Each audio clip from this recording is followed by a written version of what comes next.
শারদীয় দুর্গাপূজার মহাসপ্তমী আজ।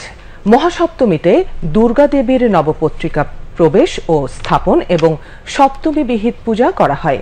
ভোরে ত্রিনয়নী দেবী দুর্গার চক্ষুদান করা হয়। 14 অক্টোবর মহাষ্টমী এবং 12 অক্টোবর উদযাপিত হবে মহানবমী। 13 অক্টোবর বিজয়া দশমীতে প্রতিমা বিসর্জনের মধ্য দিয়ে সমাপ্তি ঘটবে শারদীয় দুর্গোৎসবের। রিপোর্ট করছেন মীনাক্ষী চৌধুরী।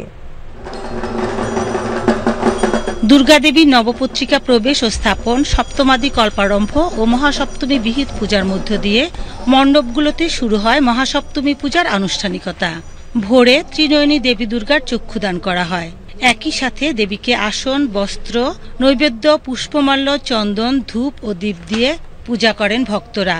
মহাসপ্তমীতে ষোড়শ উপাচারে দেবীর পূজা করা হয়।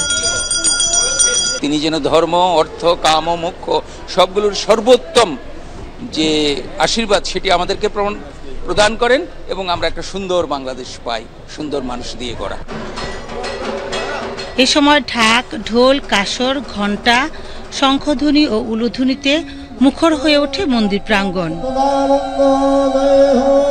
মহাসপ্তমীর সকাল থেকে অসংখ্য ভক্তের পদচারণায় মুখর হয়ে ওঠে মণ্ডপগুলো। এ সময় ভক্তরা দেবী দর্শন ও দেবীর পায়ে অঞ্জলি প্রদান করে প্রার্থনা জানায়।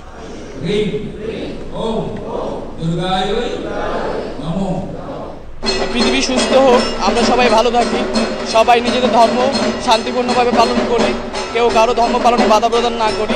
আমাদের সবাইকে সুস্থ রাখুক, আমরা যেন আবার আমাদের আগের সেই শান্তিটা ছিল সেটা যেন আমরা আবার ফিরে পাই। আমরা মায়ের কাছে চাচ্ছি যে মা আমাদেরকে শঙ্কামুক্ত করো, আমাদেরকে শান্তি দাও।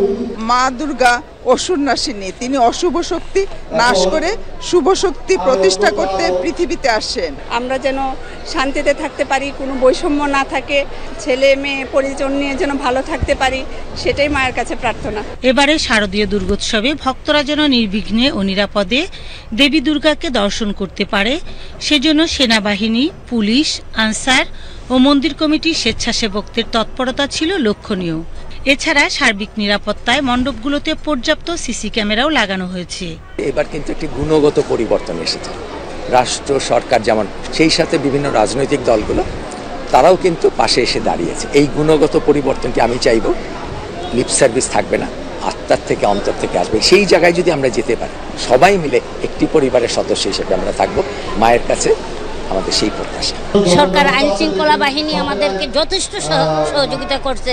ভাবছিলাম না যে আমরা এত সহযোগিতা পাবো বা এত শান্তি শৃঙ্খলা ভাবে আমরা পূজা করতে পারবো, কিন্তু এখন দেখা যাচ্ছে যে আমরা যথেষ্ট খুব আড়ম্বরভাবে আমরা পূজা অনুষ্ঠান করতে পারছি। আগামীকাল মহা অষ্টমী, এদিন কুমারী পূজা ও সন্ধি পূজার মাধ্যমে দেবী দুর্গার আরাধনা করবেন ভক্তরা। সারা পৃথিবী জুড়ে এক অস্থিতিশীল অবস্থা বিরাজ করছে। এরই মাঝে ধরণীতে এসেছেন দেবী দুর্গা। দেবী দুর্গার এই আগমনের মধ্য দিয়ে সকল হিংসা, বিদ্বেষ, হানাহানি দূরীভূত হবে, মানুষে মানুষে ভ্রাতৃত্ববোধ এবং সম্প্রীতির বন্ধন জাগ্রত হবে, এমনটাই প্রার্থনা ভক্তদের। মীনাক্ষী চৌধুরী, বাংলাদেশ টেলিভিশন, ঢাকা।